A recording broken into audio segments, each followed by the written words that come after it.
մեր անմիջական հարևանները, Թուրքիան և Ադրբեջանը, մեր նկատմամբ չեն վարում բարեկամական և նույնիսկ չեզոք քաղաքականություն։ Նրանց տնտեսական ծրագրերը,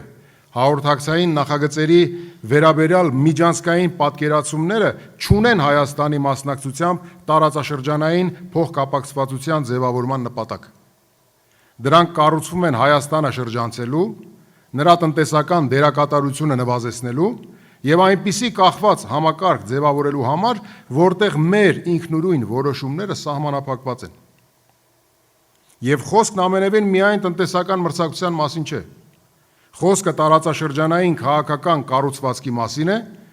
որտեղ Հայաստանը դիտարկվում է ոչ թե որպես ինքնուրույն սուբյեկտ, այլ որպես վերահսկվող տարածք։ Մյուս կողմից, մեր եղբայրական Վրաստանում, որի միջոցով այսօր անցնում է Հայաստանի արտաքին տնտեսական շնչառության հիմնական ուղին, ժամանակ առ ժամանակ օբյեկտիվ կամ իրավիճակային պատճառները ի հայտ են բերում մեր տնտեսության կառուցվածքային խոցելիությունը։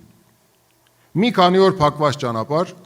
մեկ սահմանային խցանում կամ սահմանափակում և Հայաստանի ամբողջ տնտեսությունը կանգնում է անորոշության առջև։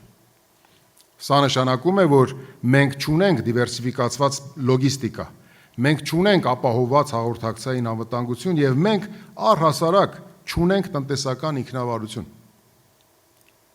Եվ ահա անխուսափելիորեն հարց է առաջանում, այս պայմաններում մենք ինչ տնտեսությամբ ենք ապրում։ Մենք ապրում ենք մի տնտեսությամբ, որը կառուցված է արտաքին հոսքերի վրա, վերարտադրվում է սպառման միջոցով և կախված է այն գործոններից, որոնց վրա մենք գրեթե ազդեցություն չունենք։ Մենք արձանագրում ենք թվեր, բայց այդ թվերը չեն դառնում համակարգ։ Մենք ունենում ենք աճ, բայց այդ աճը չի դառնում կարողություն։ Իշխանական քարոզիչները մեզ ասում են, որ այս ամենը կարելի է կառավարել, ռիսկերը մեղմել և ապահովել սահուն անցում։ Բայց իրականությունն ակնհայտորեն այլ է։